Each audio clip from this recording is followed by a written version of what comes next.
Hello and welcome to Newoldstamp. We are on the dashboard right now, and if you're here to create just one signature for yourself, go ahead and add new signature to jump into the editor right away. In order to create multiple signatures though, start with creating a master signature.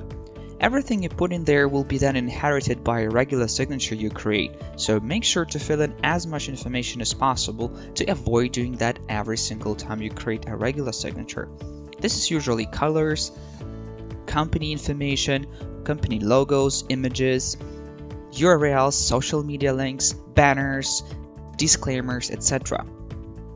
Once the master signature is ready, the next step is to create the signatures themselves. There are three ways of doing that. First is adding a new signature one by one by filling out the personal information of your colleagues, which will be added to the master signature information you filled in before. You can create as many signatures as you like this way. The second way, which is much faster, is a CSV upload option where you download the sample file, populate it with the information, upload it back to the site, and watch the magic happening.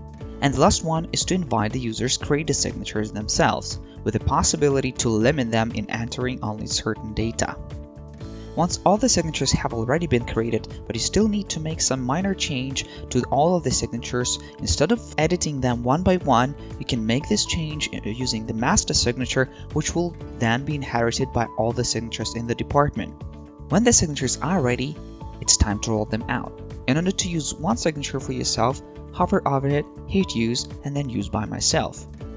If this is your colleague's signature, you can copy and share the link in the personal email or using a corporate chat if you have one, but the fastest way to roll the signatures out to other users is to use the Send to Users option, with the possibility to send bulk email to all the users with a one click. Once all the signatures have been sent, use the special filters to track down the deployment process with Not Sent, Sent, and Installed Signatures filters.